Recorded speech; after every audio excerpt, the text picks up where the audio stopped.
Hello, Assalamualaikum semua. Akulah Afzal di sini. Topik apa hari ni? Bangun, bangunlah bangsaku, jangan tunduk, jangan layu.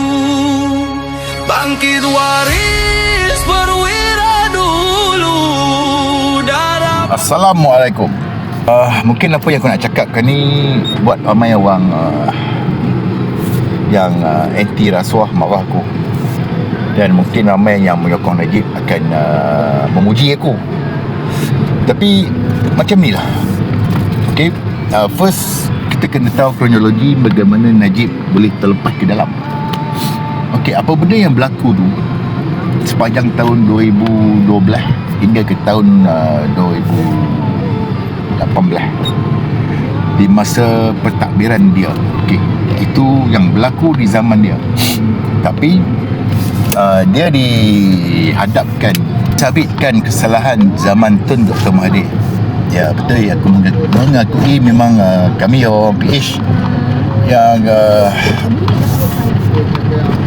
benar-benar berjuang time tu untuk membersihkan ataupun menyatakan kebencian kita kepada satu entiti yang merosakkan negara secara, bagiku secara sengaja. Okay, pada ketika tu, so memang kita tahu siapa yang turun berkempen menentang BN pada time tu. Apatah lagi bila bercakap tentang isu SRC atau IDB akan dipanggil ke balai polis, ambil statement 2-3 jam, lepas tu dibebaskan setiap kali. Itu pengalaman aku masa berkempen dulu. Okay, dan Najib dijatuhkan hukuman zaman Perdana Menteri dia adalah Ismail Sabri. Okay, orang yang dikatakan diberi sokongan penuh oleh Najib Razak untuk tukar Perdana Menteri ketika itu. Aku rasa ada cerita yang maklumkan bahawa Budi Yassin dia tak mau jatuhkan kerajaan, orang kerajaan kerana dia tak mau Nawab jadi Perdana Menteri. Tapi dia bersetuju untuk bagi Ismail Sabri jadi Perdana Menteri dengan atas sokongan penuh oleh Najib Razak pada ketika itu. Okey, itu part pertama. Part kedua, kenapa hari ini orang-orang yang selalu menyertai Najib benci pada Anwar Ibrahim? Okey, pasal kronologi penahanan dan juga pemenjaraan Najib berlaku pada zaman Tun Dr. Mahathir, zaman Budi Yassin Tabuk Atap dan juga Ismail Sabri. Apa yang berlaku pada zaman Anwar Ibrahim? Najib dapat diskaun duit dan juga pengampunan masa menjalani hukuman dalam penjara. Itu yang dapat pada zaman Anwar Ibrahim. Dan juga pada zaman Anwar Ibrahim meneruskan delegasi politik Najib Razak. ICRL diteruskan, landasan berkembang gemas ke Johor Bahru diteruskan, banyak lagi. Dan aku mengakui Najib Razak memang the number one man dalam transformasi perkhidmatan awam di Malaysia. Okay, memang kita nafikan. So, kenapa aku sebagai satu orang yang duduk bersama PH walaupun aku bukan orang Anwar Ibrahim, aku memilih kestabilan politik, dan dalam keadaan yang haru biru itu kita mesti melakukan sesuatu untuk mengubah keadaan untuk anak cucu kita. Okay, dan bagi aku puas hati selepas apa yang berlaku di 2018 apabila kleptokrat dijatuhkan. Itu membawa maksud bahawa orang Malaysia amat matang dan amat bencikan rasuah.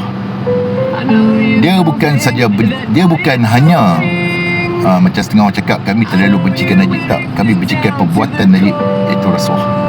Kerana ikut mengenangkan jasa, memang kita tahu dia anak seorang negarawan Tun Dr. Razak. Memang kita sewajarnya memberi penghormatan ke atas jasa Tun Razak dalam memperkasakan Bumi Putra.